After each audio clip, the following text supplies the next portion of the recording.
계시, 예수 그리스도의 계시라는 제목으로 하나님 말씀 선포하겠습니다.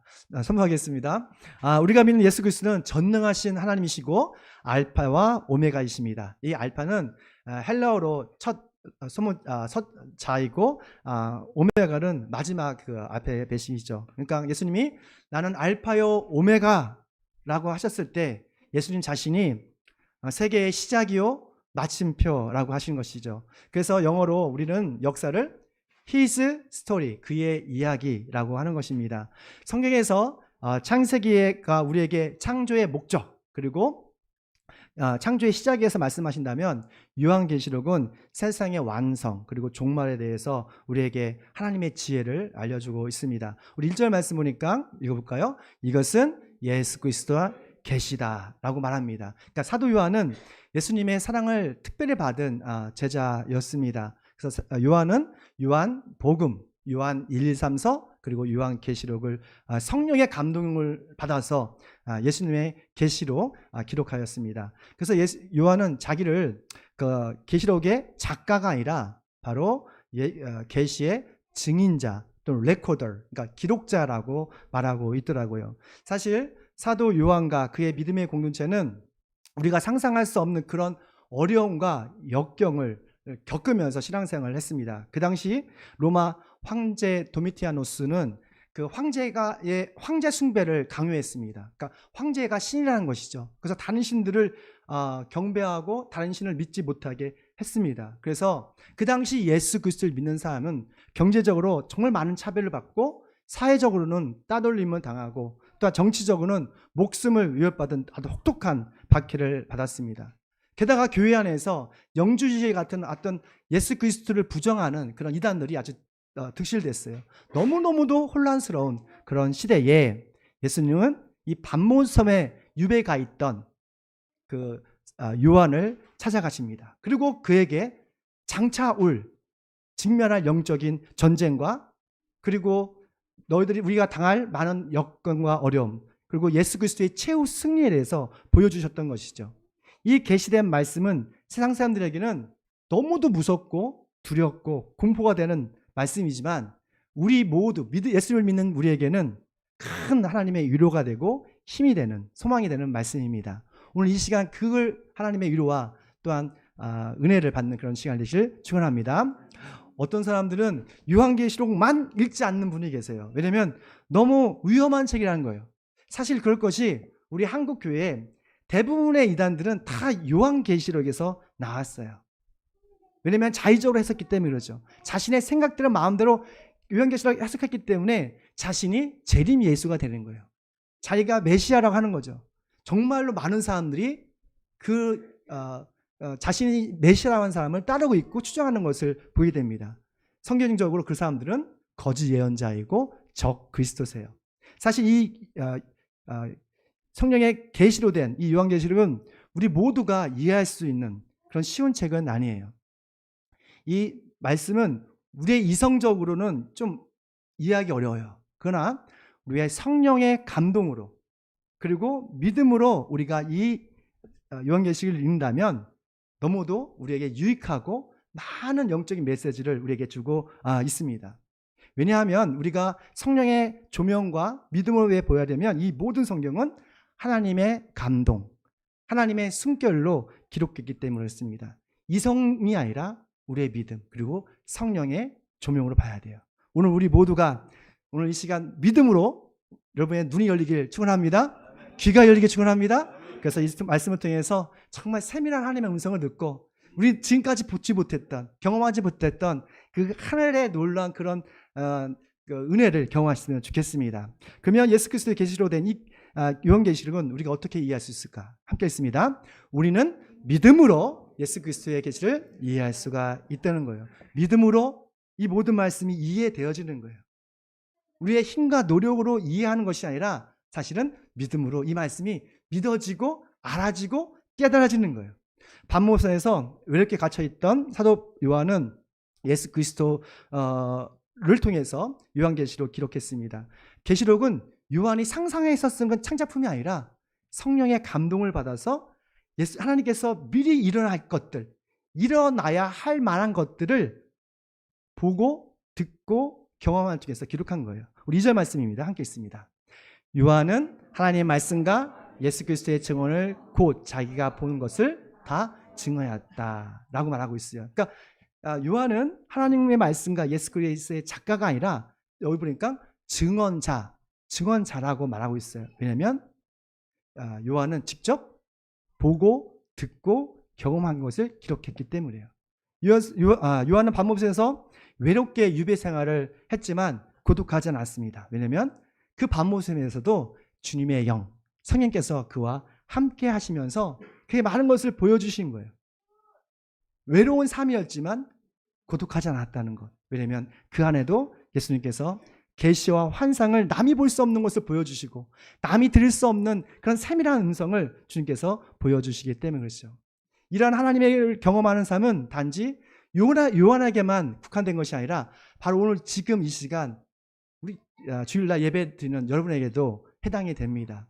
우리가 일상에서 얼마든지 하나님을 경험할 수가 있어요. 왜냐하면 예수님께서 세상 끝날까지 너희와 항상 함께 할 거야 라고 약속해 주셨기 때문입니다. 그럼 예수님께서 지금 어디 계신가요? 성령님을 통해서 우리 마음에 계신 거예요. 그래서 우리가 믿음으로 우리 영적 마음을 활짝 열면 우리 주변에 일하는 모든 일에서 하나님의 놀라운 감춰진 뜻과 섭리를 이해할 수가 있는 것이죠. 우리 구약 성경에는 욥이라는 인물이 나옵니다. 욥은 성경에 그렇게 정의를 하더라고요. 욥은 하나님을 경외하는 사람이었다. 그게 나옵니다. 하나님을 앞에서 정직하고 성실하고 경외하는 사람이었다. 그렇지만 하나님을 경외하는 사람이었지만 항상 하나님을 경험하는 사람은 아니었어요.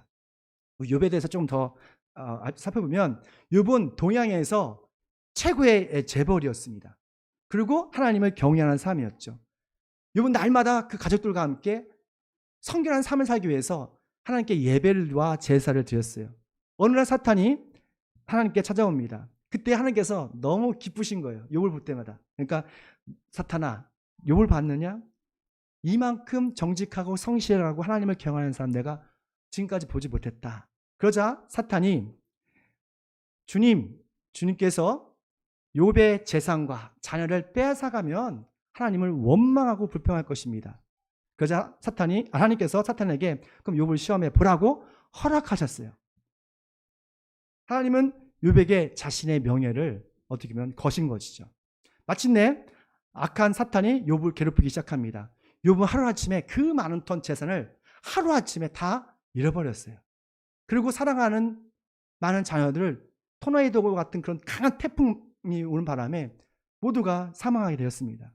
너무너무 비극적인 사건 때문에 욥은 말할 수 없이 절망과 슬픔에 빠져 있었죠.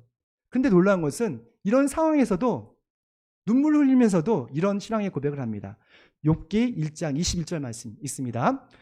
주신 분도 주님이시요 가져가신 분도 주님이시니 주님의 이름을 찬양할 뿐입니다.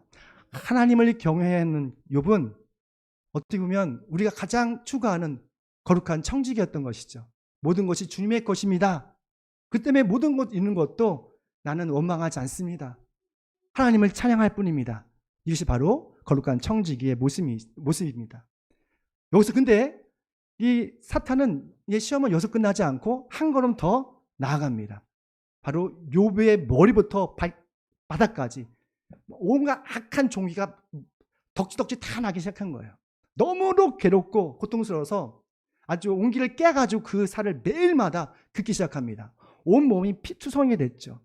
그 모습을 보았던 옆에 있는 그 아내가 이런 말을 했죠. 차라리 하나님을 저주하고 죽어버리세요.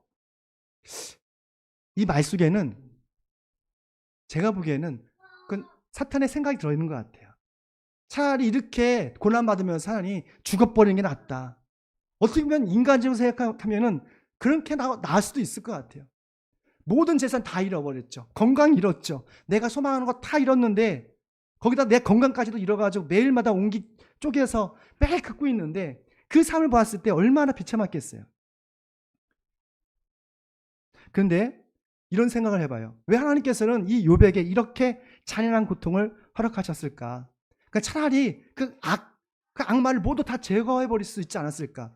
왜 하나님께서 하나님을 경외하고 하나님을 믿으며 예배 신앙생활 잘하는데 나에게 왜 이런 고난과 상처와 아픔이 있을까? 왜 직장에서 날마다 이런 스트레스를 받을까? 왜냐하면 하나님께서 욥에게 하나님을 경외하는 삶을 넘어서 하나님을 경험하는 삶을 살기를 원하셨기 때문에 그렇습니다. 하나님을 경외하는 삶이 또 좀 성장하면 하나님을 경험하는 삶이 돼요. 그래서 하나님은 사탄과의 논쟁에서 욥에게 자신의 명예를 다 거셨다는 거예요. 하나님은 자신의 모든 명예를 욥에게 거셨어요.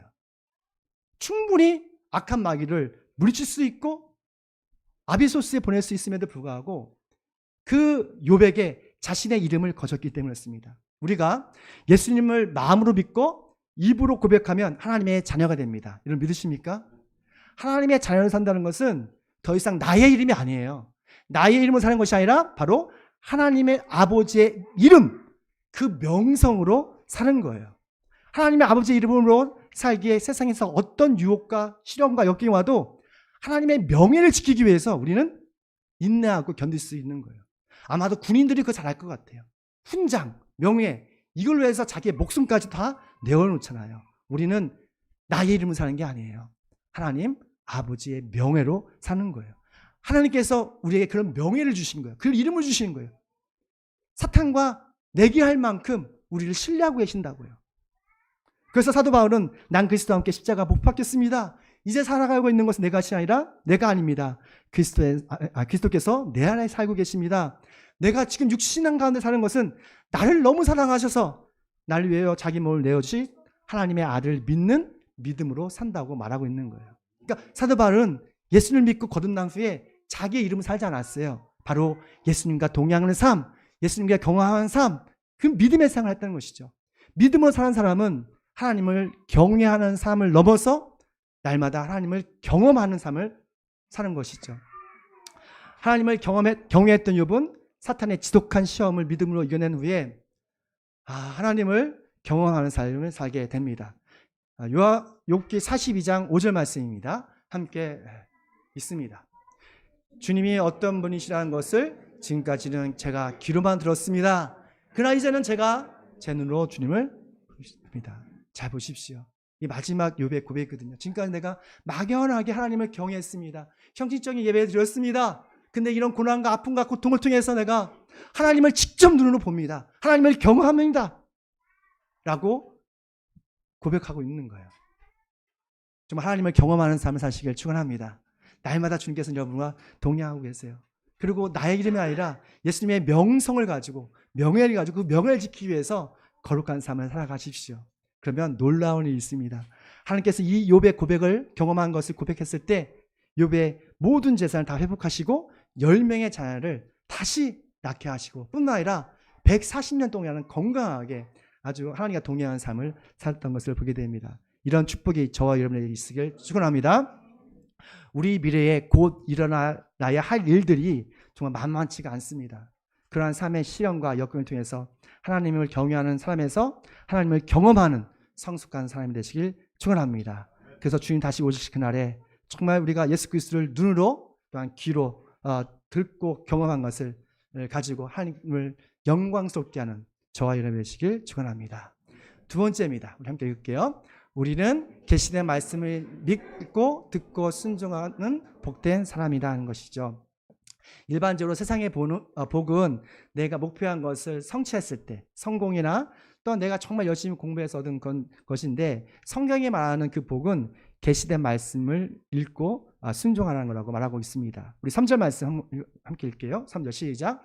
이 예언의 말씀은 있는 사람과 듣는 사람과 그래 기록되어 있는 것을 지키는 사람은 복이 있습니다. 그때가 가까이 왔기 때문이다.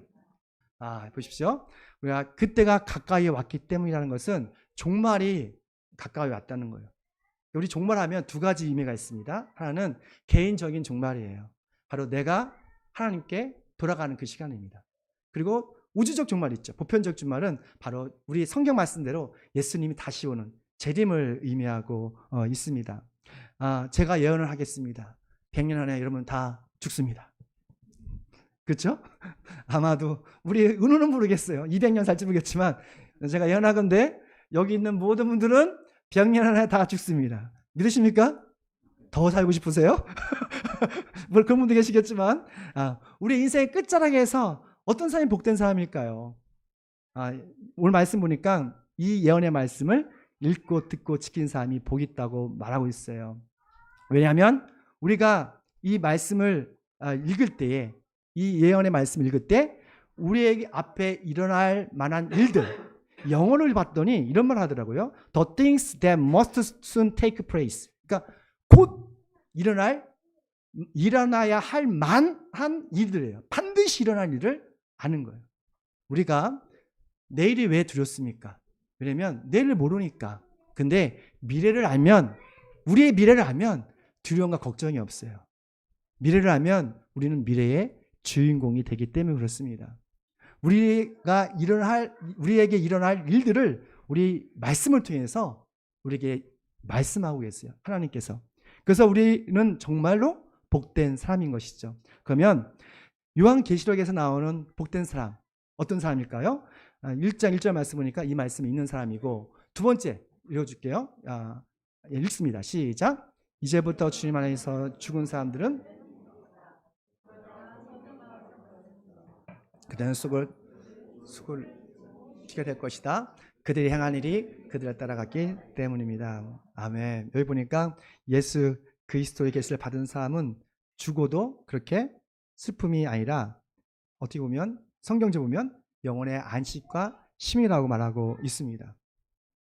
그러니까 죽음의 관문을 지나야 우리는 예수님의 영원한 품에 안길 수가 있어요. 그 후에 주님께서 우리의 눈물과 아픔을 다 씻겨주시고 꼭 안아주실 걸 믿습니다. 여러분 믿으십니까? 그래서 사도 바울이 죽음 따위가 너희가 무엇이냐, 너희의 승리가 무엇이냐, 너희의 독침이 무엇이냐 라고 크게 외쳤던 거예요. 죽음 따위가 죄와 죽음에서 부활하신 그 예수 그리스도의 그 능력, 생명력을 어찌할 수 없다는 것이죠. 이미 여러분은 승리하신 거예요. 왜냐하면 예수 그리스도께서 우리의 모든 죄를 대속하시게 죽으시고, 또한 여러분을 영원 얻게 하기 위해서 부활하시고 성령 통해서 우리와 함께 하시기 때문에 그렇습니다. 예수님이 죽음을 이기셨다니까요. 우린 그 미래를 알아요. 벌써 우리가 어떻게 될 거를 안다니까요. 그래서 미래가 두렵지 않는 거예요. 약간의 떨림이 있죠. 그런데요, 우리 미래는 명확해요. 주님께서 여러분을 꼭 안아주실 거예요. 제가 어제 그 밤에 인천 갔다 왔어요. 인천에 우리 최성로 목사님 아버님 갑자기 돌아가셔가지고 갔는데, 딱 기도하는데 어떤 느낌이 들냐면, 그 장례식장 갈 때마다 다른 느낌이 들어요. 그러니까 그 믿지 않는 분들 가면 막 좀 어둡고 슬프고 그런데, 거기 딱 갔는데 너무 이게 마음의 평안함이 확 느껴지더라고요. 주님께 안 계셨구나. 82세신데 건강하셨는데 은퇴하시고 정말 성도님들하고 좋은 데까지 다니시면서 좋은 시간 보내셨는데 치매가 오셨어요. 그러니까 치매도 여러 가지 치매가 있더라고요. 막 폭력적인 치매도 있고 아기 같은 치매가 있더라고요. 막 아기처럼 행동하셨대요. 그러니까 그 장로님들이 같이 다니면서 바나나 우유를 그렇게 좋아했대요. 바나나 우유를 바나나 샀다고 그렇게 아기 같은 하시는데, 갑자기 그 간암이 갑자기 걸리셔서 갑자기 돌아갔었어요. 근데 우리가 위로를 해주고, 방금 헤어짐에 대한 슬픔이 있지만 그 마음에 위로가 있었습니다. 그분은 하늘나라에 지금 계시거든요. 하나님께서 위로하시고 안아주시고 계시거든요. 우리는 죽음을 이긴 승리자입니다. 여기 보니까 주님 안에 죽은 사람은 복이 있다. 여러분, 예수님을 위해서 헌신하고 봉사하다가 죽은 사람들, 여러분 저주받은 게 아니에요. 가장 복된 거예요. 또한 어떤 사람이 복이 있을까요? 요한계시록 16장 15절입니다. 읽습니다. 보아라, 내가 도둑처럼 올 것이다. 깨어있어서 자기 옷을 갖춰 입고 벌거벗은 몸으로 돌아다니지 않으며 자기의 부끄러운 데를 땅에 보지 않는 사람은 복이 있다. 아멘. 그러니까 예수님의 초림과 재림이 있잖아요. 예수님의 초림은 2000년 전에 우리를 구원해서 오셨습니다. 그러나 다시 오실 예수님은 우리의 행위대로 심판하실 공의로우신 심판자로 오시는 것이죠. 그래서 복 있는 사람은 주님의 재림을 날마다 소망하는 거예요. 쫙 구름이 몰려오면 예수님께서 구름 타고 오신다고 약속하셨잖아요. 그때마다 주님의 재림을 생각하는 거예요. 저는 항상 생각합니다. 오늘도 구름이 예쁘더라고요. 구름 볼 때마다 주님 오실 날을 생각하고 우리 옆에 있는 아내 여보 주님께서 보실 것 같아. 뭐, 좀 나중에 왔으면 좋겠다 라고 말하고 그런 말을 합니다. 여튼 우리가 주님 오실 날을 가까움을 느끼고 정말 기다리는 사람들은 날마다 자기 옷을 깨끗이 빠는 사람들입니다. 그것은 회개하는 사람들이겠죠. 주님께서는 도적같이 오실 거예요. 요한계시록 19장 9절 말씀입니다. 있습니다. 어린 양의 혼인잔치에 초대를 받은 사람은 복이 있다. 그러니까 제가 요한계시록에 있는 복에 대해서 다 찾아봤어요. 어떤 사람이 진짜 복 있는 사람일까? 여기 보니까 예수님의 혼인잔치를 초대받은 사람이라고 말하고 있습니다. 예수님께서는 항상 우리의 모든 사람들이 예수님께 오는 것을 다 좋아합니다. 그러나 지금 시대는 제가 보기에는 추수 시대는 끝나고 이삭 죽기 시대인 것 같아요. 남은 자들 정말 어떤 추수가의 어떤 큰 축복 그런 많은 부흥 있는 역사가 아니라 정말 잃어버린 영혼을 찾는 시대인 것 같죠. 저는 우리 집사님이 전도를 참 잘하시는데 왜 우리 새로 신자를 귀하게 여기시느냐면 예수님이 그런 마음을 주셨기 때문에 그래요. 남이잖아요. 그런데도 기다리시고 누가 나를 위해서 기도합니까? 누가 나를 위해서 버섯을 써주겠어요? 누가 나를 위해서 이렇게 신경 써주겠어요? 근데 예수님의 마음을 품었기 때문에 그래요. 정말 예수의 혼인잔치에 초대받은 사람들은 정말 복된 사람들이에요. 여러분 정말 복된 사람들입니다. 그러니까 요한계시록 20장 6절 말씀 보니까 있습니다. 이 첫째 부활에 참여하는 사람은 복이 있고 거룩합니다. 이 사람들에게는 둘째 사망이 아무런 세력도 부리지 못합니다. 이 사람들은 하나님과 그리스도의 제사장이 되어서 천년 동안 그와 함께 다스릴 것입니다. 보니까 첫째 사망이 나고 둘째 사망이 나오잖아요. 어렵지 않습니다. 첫째 사망은 육신의 죽음을 의미하고 둘째 사망은 영혼의 심판과 죽음을 의미하는 거예요. 그러면 그 첫째 부활도 있고 둘째 부활도 있겠죠. 그렇죠? 간단한 겁니다. 첫째 부활은 나중에 집에 가서 꼭 성경을 읽어보시면 요한계시를 다 읽어보시면 다 이해할 수 있는 거예요. 첫째 부활은 예수님을 믿고 거듭남을 의미해요. 그러면 그런 차원에서 저와 여러분은 첫째 부활에 참여한 사람이에요? 아니에요? 참여했죠? 여러분 예수 믿고 거듭나셨잖아요. 하나님의 자녀로 하나님의 이름으로 그 명성을 지키기 위해 살아가잖아요. 불편하지만 여러분 벌써 첫째 부활에 참여했습니다. 이것은 우리의 영혼의 구원을 받았다는 걸 의미하고 있어요. 둘째 부활은 몸의 부활을 의미하고 있어요. 예수님께서 구름 타시고 오실 그날에 우리 영혼과 몸이 하나가 되어져서 예수님처럼 신령한 몸, spiritual body, 시간과 공간을 초월할 수 있는 그런 영광스러운 몸으로 변화될 것입니다. 이게 바로 둘째 부활이에요. 그래서 우리는 영의 구원과 혼의 구원과 몸의 구원을 분리할 필요가 있어요. 우리 미얀마 친구들 난리 났습니다. 지금 무슨 소리 하는지 몰라서. 영의 구원은 예수님을 믿는 순간 우리 영혼이 확 바뀌는 거예요. 그때까지는 영이 죽어 있거나 잠들어 있었던 것이죠. 예수님을 믿는 순간 우리 영이 확 깨어나요. 그럼 모든 것을 영적으로 볼 수가 있어요. 그러면 혼은 우리의 인격이에요. 날마다 우리의 성품과 인격이 조금씩 바뀌어지는 거죠. 그리고 몸의 구원이 있어요. 이 몸이 완전하는 거 바로 주님 오실 그날인 것이죠. 이거를 신학적인 좀 시간적으로 보면 과거의 구원, 현재의 구원, 미래의 구원으로 정의할 수 있어요. 신학교에서 이렇게 얘기하더라고요. 칭의와 성화와 영화 이렇게 얘기를 합니다. 더 쉬울 신학을 하신 분들은 더 쉬울 수가 있어요. 칭의, 성화, 영화. 영어로 말하면 justification, 성화, sanctification, 그리고 영어는 glorification. Thank you so much. 역시 이렇게 됩니다. 나중에 좀 더 깊이 얘기했으면 좋겠어요. 여하튼 간에 여러분 우리는 이미 첫째 부활에 참여한 사람입니다. 기뻐하십시오. 좀 가난해도 얼굴 피세요. 우리가 염려가 돼도 얼굴 피세요. 여러분 첫째 부활에 참여한 사람입니다. 또한 요한계시록 22장 7절 말씀 봅니다. 보아라 내가 곧 오겠다 하신 주님의 말씀을 기억하여라. 이철에 기록된 예언의 말씀을 지키는 사람은 보겠다. 그래서 곧 오겠다는 것은 빨리 온다는 소리가 아니에요. 갑자기 온다는 거예요. 갑자기.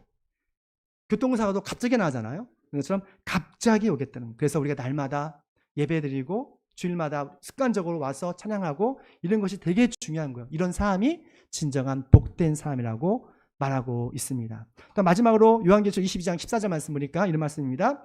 생명에 이르는 권리를 차지하려고 그리고 성문으로 해서 도성에 들어가려고 자기 겉옷을 깨끗이 빠는 사람은 복이 있다. 자, 자기 겉옷을 빠는, 우리가 교회 올 때 빨잖아요. 바로 이것은 회개를 의미하고 있습니다. 정말 진정한 복 있는 사람은 세상에서 성공하고 많은 명성을 얻는 것보다도 하늘나라를 소망하고 날마다 영혼의 찌꺼기를 회개함으로 깨끗하게 빠는 사람, 그 사람이 복이 있습니다. 정말 우리가 몸의 건강관리뿐만 아니라 영혼의 건강관리를 통해서 정말 참된 복된 삶이 되시길 축원합니다. 마지막입니다. 있습니다. 우리는 그리스도의 피로 죄에서 해방된 거룩한 제사장이 됩니다. 아멘. 하나님의 아들 예수님이 우리를 위해서 가장 아름답고 가장 희생적인 일을 한 것이 무엇일까 할 때에 자신의 전부를 내어주신 것이죠. 우리 5절 하반절 말씀 읽겠습니다. 예수 그리스도께서는 우리를 사랑하시며 자기의 피로 우리 죄에서 우리를 해방하여 주셨고 라고 말합니다. 일반적으로 사람들은 이렇게 말로만 할 때가 많잖아요. 제가 우리 아내한테 책망받는 게 당신은 말을 너무 잘하는데 그 말로 고맙다는 말, 사랑한다는 말, 행함이 없대. 그걸 지적할 때가 많습니다. 정말 제가 봐도 저는 그런 것 같아요. 고마워, 감사해, 사랑해. 근데 행함이 없을 때가 좀 많습니다. 그래서 회개를 하는데 여튼 근데 우리 예수님은 그렇지 않더라고요. 우리 예수님은 말과 행동이 똑같으세요. 예수님은 우리를 사랑한다 하셨고 자신의 생명을 다 내어줄 만큼 사랑하셨습니다. 2000년 전에 오신 예수님은 제자들과 추종자를 끝까지 사랑하셨어요. 지금도 우리를 사랑하고 계십니다. 그 증거가 뭐예요? 바로 십자가예요. 그 피 묻은 십자가를 통해서 예수님의 사랑을 우리는 알 수 있고 깨달을 수가 있는 것이죠. 왜 하나님의 아들 예수님이 피 흘려 죽으셨을까? 그것은 그분의 죄 때문이 아니라 바로 나의 죄를 대속하기 위해서 죽으셨던 것이죠. 성경에 보면 피 흘림이 없이는 죄를 용서할 수가 없대요. 누군가는 반드시 피의 희생을 드려야만 했어요. 우리가 감당할 수 없으니까 하나님의 아들이 우리의 모든 죄를 용서하기 위해서 십자가의 볼로 죽으신 거예요. 자신의 피를 다 흘려주신 거예요. 그래서 우리 현재, 과거, 미래의 모든 죄까지도 용서해 주신 거예요. 그래서 우리는 죄에서 자유롭고 죄의 저주에서 생명과 축복의 사람이 되었고 영원한 죽음에서 영원한 생명으로 옮겨주신 것이죠. 여러분, 더 이상 죄의 노예가 아니라 하나님의 자녀로 사는 자유인입니다. 근데 안타까운 것은 계속 자고로 죄의 노예로 살려고 해요. 하나님의 자녀로서의 자유를 누리지 못한 사람이 너무도 많습니다. 하나님께서 우리 너무 신뢰하셔서 하나님의 이름을, 명성을 우리에게 거셨는데 그것을 너무도 더럽히는 경우가 참 많습니다. 세상 어떤 것도 예수님의 그 이름, 그 명성을 먹칠하지 않는 전 되시길 축원합니다. 죄의 노예가 아니라 하나님의 자녀로서 자유를 누리십시오. 그러면 이 거친 세상에서 우리는 어떻게 살아야 할까? 옛사람이 아니라 새 사람으로 살아가라고 말씀하고 있어요. 그것은 바로 하나님의 나라와 하나님의 거룩한 제사장으로 살아가는 것이죠. 6절 말씀입니다. 있습니다. 우리로 하여금 하나님의 나라가 되게 하시어 자기 아버지 하나님을 섬기는 제사장으로 삼아주셨습니다. 아멘. 우리로 하여금 뭐가 되게 했다고요? 나라. 하나님의 나라가 되게 하셨다고요. 그러니까 우리가 예수님을 날마다 찬양할 수밖에 없는 것은 예수님의 은혜로 우리는 하나님의 나라가 된 거예요. 예수님께서 천국이 어딨냐고 제자가 물을 때 너의 안에 있다. 우리 예수 믿는 순간 하늘나라는 지금 우리 순간 내 안에 있다니까요. 여러분 안에 있다니까요. 그걸 누리셔야 돼요. 근데 믿음이 없어서 그걸 못 누리고 있는 거예요. 매일 움츠리고 계신 거예요. 그러고 보니까 아무도 누구나 거룩한 제사장이 될 수가 없어요. 그런데 예수님의 그 공로로 여러분은 하나님의 거룩한 제사장이 됐습니다. 우리 모두가 지금도 계시고 전에도 계시고 장차 다시 오실 전능하신 예수 그리스도를 소망하고 믿으며 서로 사랑하는 하나님의 나라요 거룩한 제사장으로 살아가는 저 여러분 되시길 축원합니다. 우리 기도하겠습니다. 알파와